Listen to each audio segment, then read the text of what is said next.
आपण पाहत आहात सुपरफास्ट 24 तास न्यूज, बातम्यांचा खरा वेग. वडिलांच्या पुण्यनोंदनाच्या निमित्ताने आज रुग्णांना फळ वाटप केलेले आहे. खऱ्या अर्थानं हा महत्वाचा उपक्रम ठरत आहे.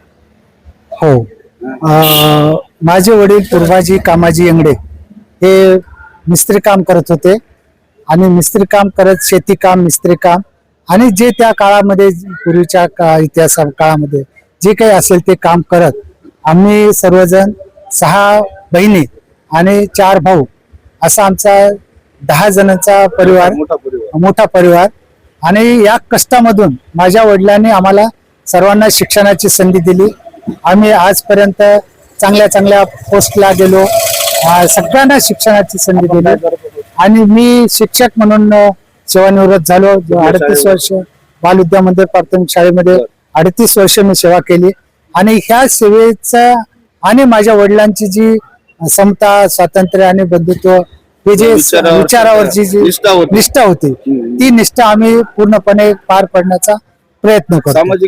आणि सामाजिक बांधिलकी जपत जपत आम्ही हे काम सामाजिक कार्य करतो. सर, अनेक जण म्हणजे पुण्यनोंदन हा धार्मिक विधी म्हणून फार महत्वाचा आपल्या संस्कृतीमध्ये आहे, परंतु त्याला फाटा देत आज हा उपक्रम घेणं किती गरजेचं आहे सर असा रुग्णांना?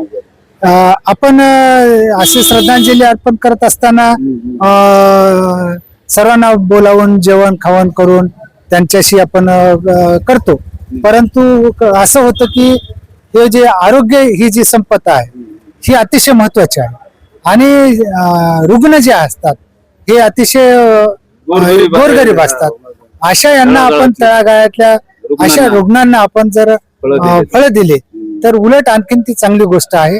आणि प्रत्येकाचे वेगवेगळे विचार असू शकतात, परंतु मला असं वाटतं की माझ्या वडिलांच्या पुण्यतिथीच्या निमित्ताने आम्ही रुग्णांना जर फळ वाटप केली आणि त्यांचे जर 2 शब्द किंवा त्यांचा चेहरा थोडासा बघितला, सेवा करायली, तर ते आम्हाला खूप आनंद वाटतो. आणि अशा पद्धतीने मला आज माझे सर्व मित्र, भारतीय बौद्ध महासभेचे, राजकीय आणि सर्व सामाजिक कार्यकर्ते जे आहेत ते माझ्या या उपक्रमामध्ये सर्वजण सामील झाले. त्याच्यामध्ये सगळ्यात वयोवृद्ध कनकुटे साहेब आहेत, त्याच्यानंतर आपल्या कांबळे साहेब आहेत, आमच्या सगळ्यात तरुण तरफदार कार्यकर्ते गौतमजी भराडे आहेत, आमचे दिवाकरजी आहेत, त्याच्यानंतर चंद्रकांत, तर आमचे जुने सगळ्यात अगदी महत्वाचे आणि जुने कार्यकर्ते जे वाकोडे साहेबांची मला आज आठवण येते त्यांचे कार्यकर्ते ते पण आहेत. आमचे हाते आंबरे साहेब आहेत, आमचे खरात साहेब आहेत, त्याच्यानंतर आपले पुणगे साहेब आहेत, ते सगळ्यांनी. आणि विशेष म्हणजे कोकरे, सुनील कोकरे, आणि या सगळ्यांना मला माझी साथ देणारी माझी पत्नी आणि जी माझ्या वडिलावर जास्त प्रेम करणारी होती, तिला त्यांना चांगल्या प्रकारे सांभाळत होती, ती लता येंगडे. म्हणजे आम्ही सर्वांचे आभार. काय प्रतिक्रिया आहे? माझे सासरे माझ्या वडिलांसारखेच होते. मला लहानपणापासून जे त्यांनी मला संस्कार दिले आम्ही त्या संस्कारावरच आजपर्यंत चालत आहोत.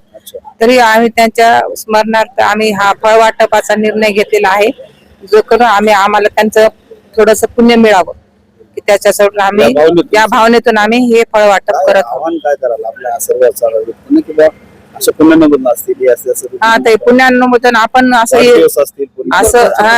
इतर खर्च करण्यापेक्षा आपण तर नेहमीच करतो, पण हा जो उपक्रम आहे हा वेगळ्या पद्धतीने आम्ही असं केलेला आहे. हा फळ वाटप चांगला म्हणजे पेशंटला अभिवादन केलेलं आहे. तर आमच्या मनाला चांगलं वाटत आहे की आम्ही हे उपक्रम केला. असा उपक्रम सर्वांनी केला पाहिजे, म्हणजे पेशंटला दिलं पाहिजे अशी भावना सगळ्यांनी म्हणजे वेगळं काय बाळगली पाहिजे. याच्यातून आम्ही वडिलाच्या पुण्यतिथी निमित्त जे फळ वाटप केला हे चांगला कार्यक्रम आहे. असेच आपल्या धार्मिक धर्मामध्ये शालेय पुस्तक किंवा इतर काही रक्तदान शिबिर, इतर काही कार्यक्रम धार्मिकाला सामाजिक समाजाला फायदा होईल असे काम करायला पाहिजे. जय भीम जय बुद्ध. आपण फळ वाटप केले, समाधान दिसत होतं रुग्णांच्या चेहऱ्यावर. हो, समाधान तर दिसतच होतं ना. त्यांना आपण क्वाटवर नेऊन द्यायलो ना. जे ज्यांना ते फळाची गरज आहे, जे पेशंटला लागते ती वस्तू येंगडे साहेबांना आज दिल्या ना. काय वाटलं इंगळे सरांबद्दल? त्यांचे मी आभार मानतो की असेच कार्यक्रम आपल्या असेच कार्यक्रम राबवावे तर समाजाला कुठंतरी याची दिशा भेटल. वतीनं कार्यकर्ते आमचे राजकुमारजी इंगडे साहेब कोवाराय म्हणतात की शुद्ध गुजापोटी फळे रसाळ गोमटी. तर त्यांच्या हालापेष्टा सहन करून समजा मजुरी करून लेकरांना घडवलं, त्यांचा एक श्रद्धेचा भाग म्हणून आवाढव्य खर्च करण्यापेक्षा रुग्णांना फळ वाटप करून त्यांना ऊर्जा मिळावी या हेतून हा कार्यक्रम या ठिकाणी राबवता आला. प्रत्येकाने आवाढव्य खर्च न करता आणि आई वडिलांना आश्रमात न सोडता त्यांची व्यवस्था करावी, या ठिकाणी तोपर्यंत सेवा केली पाहिजे. आहे तोपर्यंत सेवा करावी आणि ते पुण्यकर्म पदार्थ अर्जित करावी असंच या ठिकाणी काय आव्हान कराल समाज बांधवांना? तर समाज बांधवांना सुद्धा आजकाल समाज हा बिथरलेला आहे. आई वडिलांना आश्रमात पाठवत आहेत, त्यापेक्षा आई वडिलांना घरी ठेवून त्यांची चांगल्या प्रकारे व्यवस्था करावी हीच मी समाजाला आवाहन करतो.